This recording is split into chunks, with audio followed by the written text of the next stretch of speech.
Hi, welcome back to the Basketball Profits. Thanks for joining me today. It's Saturday, day before the big football day. We did have a game this week, Houston-Cincinnati, although if you watched it, it was hardly called a game. It was an ugly display by both teams. But once again, Saturday, we're ramping up for Sunday. And what I want to bring you guys is some conversation about injuries. Now, there's been a lot of injuries in the league. Some of them don't have as much immediate impact in fantasy football. So we're going to focus just on the injuries in terms of fantasy football.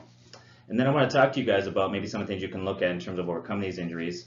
First of all, if you've had injuries, sorry. I had some injuries. I lost Allen Robinson for the year in a keeper league that I had. I had some other guys. I've had Odell Beckham on a couple teams, and he's banged up, and we don't know exactly when he's going to play again. But here's the thing.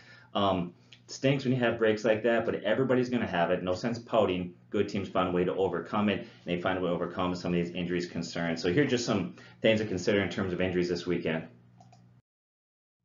Odell Beckham Jr. Okay, and so he got injured in the preseason. A lot of people thought maybe he'd play game one. Other people said his injury is more serious. Well, he missed the first week. Now there's been speculation that he's looking at about 8-week return or 8 week from full recovery. Now that makes people wonder, does that mean he's going to sit out another week, or is he simply saying if it's going to take 8 weeks, it's going to be that long before he's back to 100%? Well, he did practice Thursday and then again on Friday, and so he's trending towards playing this week. Now the problem with it is that he plays Monday night. And so it's going to be really hard to wait, find out the injury report. And if you find out that he's not playing, a lot of you are going to be out of options in terms of who you're going to start. Now, here's the other problem with Odell Beckham. How do you sit a guy like that? He's far too talented if he does play, or he's the type of guy that could go off for 150 yards and 2 TDs, and so you hate to leave that on your bench. Well, here's what I would do if I was you and you have Odell Beckham. One, I think he's going to play. Now, some think he's going to be a decoy. That might be the case, but once again, he's too talented to sit on your bench. But Sterling Shepard is available in a lot of leagues out there, and so what I would do if he's available, that's an easy fix. You just pick him up, and then you can roll Monday, and right before kickoff, you can look and see who's going to start. Here's another option for you guys that maybe aren't sure what to do. If you're in a flex league, that's also a PPR league, I would move Odell Beckham to my flex position, and I would pick up Shane Greene, and he's available in most leagues out there, and Shane Greene has huge PPR value. That way, if Odell Beckham doesn't play, you can start Shane Greene in your flex position, and he'll be a decent substitute for you. And this allows you to wait till Monday, once again, to see. And Shane Greene, people forget, back in 2013, was on pace to finish with 94 catches.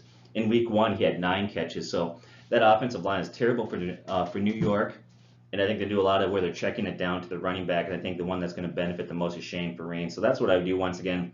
We don't know when Odell Beckham is going to be 100%. It looks like he's going to play this weekend. Those are some of the things I would consider in terms of how to replace him.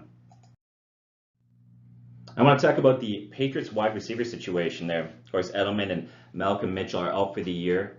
And we just found out now that Danny Amendola, he's in concussion protocol, and he's not going to play this weekend.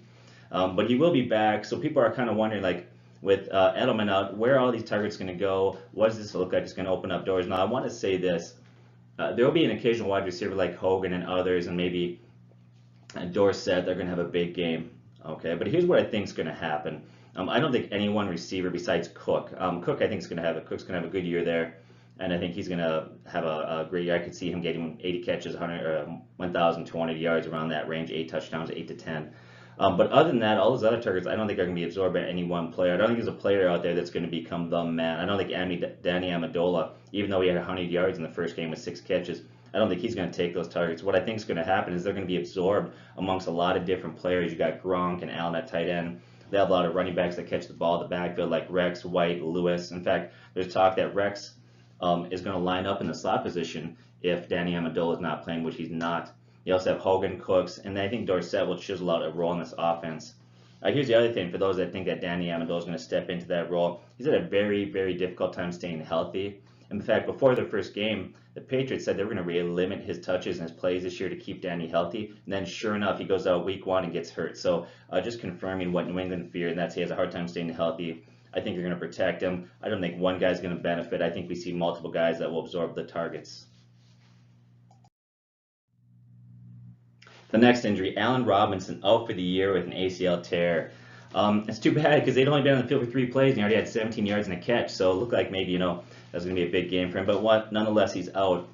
And so what do you do with this? Well, I don't think any of the options are good here. First of all, Allen Robinson is just a much better wide receiver than his backups he has there. And you look at Lee and Hearns. Now, if I had to pick one of the two, I'd probably lean towards Allen Hurns, simply because he was proven a couple years ago. He had 1,000 yards, 10 TDs. Lee at times looks good. He's a little more PPR value, but I don't think either one of these wideouts are going to be a great option if you have to start somebody. Once again, you could look this here, but here's what's going to happen, I believe. They've lost a lot of confidence in Blake Bortles, and this team has now begun to build their team on defense. Their defense look great. They've got Leonard Fournette, however you count it. I've heard it both ways, I guess. Anyways, they're going to run the ball, they're going to play defense, and I think they're not going to give Blake a lot of opportunities to really lose the game for them. He's going to become a game manager, which means that's going to put decreased value in the wideout. So once again, Allen Robinson out for the year. You got Allen Hurns, you got Marquez Lee. These guys are options out there. They're not great options, but maybe they're a plug and play with the right matchups. They have moderate value, but not huge. Once again, just because he's out, don't expect these guys to slide in and just automatically put up Allen Robinson type numbers. It's simply not going to happen. So here's another big blow. David Johnson hurt his wrist and looks like he's about at least 8 weeks, if not closer to 10 weeks. Now, he's another guy that if you lost him, there's really no way to replace him. There's no player out there that's going to step in and put up the numbers he stepped in. And so who are the guys that are going to step into this role? Well, you got Andre Ellington, you got Williams. Now, we put out the day of the injury that we expected the Cardinals to re-sign Chris Johnson, then sure enough, they've done that. Now, right now, it looks like Williams is going to be the #1 man according to the Cardinals coach, and that Ellington's going to come in on third downs or change of pace back. But what I think is probably going to happen, if you look at the preseason, Chris Johnson still looked like he had decent hop in his step. He still looked like he had some explosiveness there.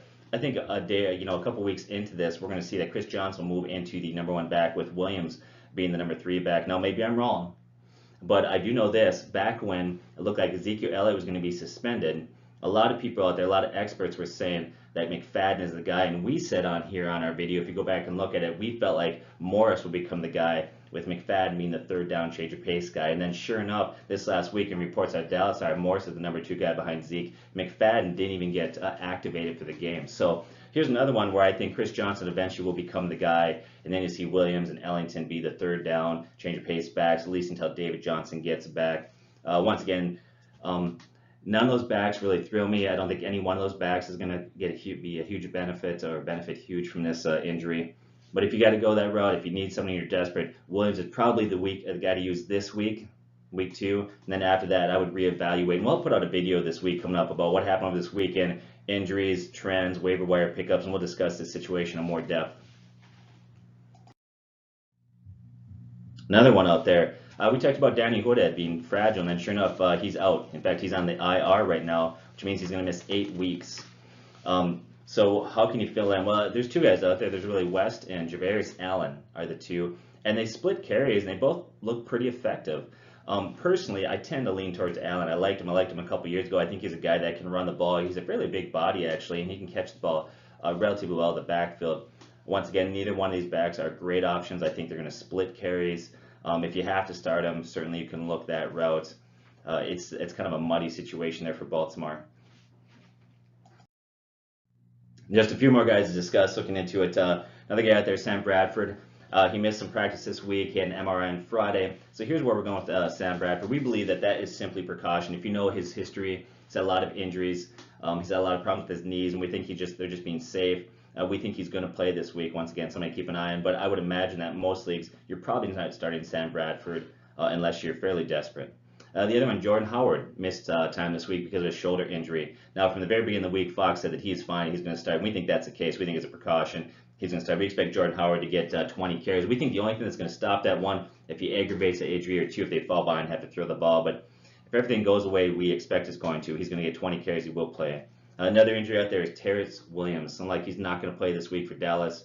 One, I hope that he's not a guy that you were depending on, because if you do, you're probably in trouble. But I will say this: him being out probably benefits Cole Beasley the most.